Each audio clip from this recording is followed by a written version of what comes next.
Now the drivetrain is in place, I'm going to go ahead and align the gears. One of the first things I want to do, however, is just double check that the gears align properly. So I'm just going to look down in the top view, and that looks pretty good. All the gears are aligned correctly.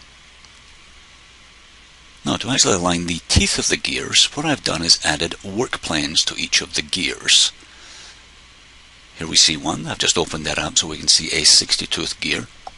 And there's a work plane going through a tooth and through the gap between the teeth, right in the center. I'm going to use those in constraints to align the teeth correctly.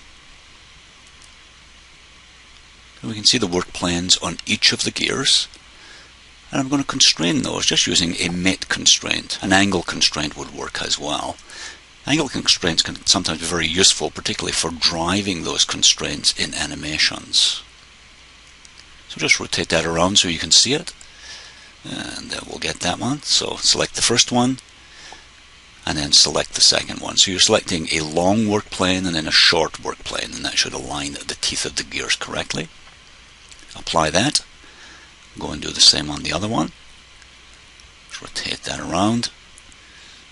So again, we'll select one of the long work planes, and then select the shorter one. We click on apply. We'll just cancel out of that and check it, and you can see that the teeth now align correctly. So when we rotate these, they will work properly. The next thing to do then is check that, they don't rotate. Wonder why that is. Well, we've just applied a couple of constraints that mate those together. So to allow the motion to continue, I'm going to go into that 60-tooth gear, select the two constraints, and suppress them. Sometimes useful to rename those from mate 4 and 5 to something useful, just to remind you that that's the two constraints that were holding the gears in place. So I've started rotating the gears, and I want to check that they're rotating properly.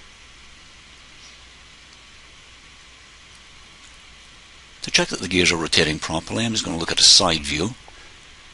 And well, it looks kind of okay on the wheels, but I don't think the gears are meshing properly together. They're rotating the wrong way. So if you recall, when I created those rotation constraints, I just selected the default solution.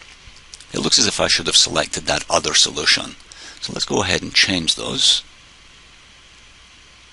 There we are. Now let's rotate that counterclockwise.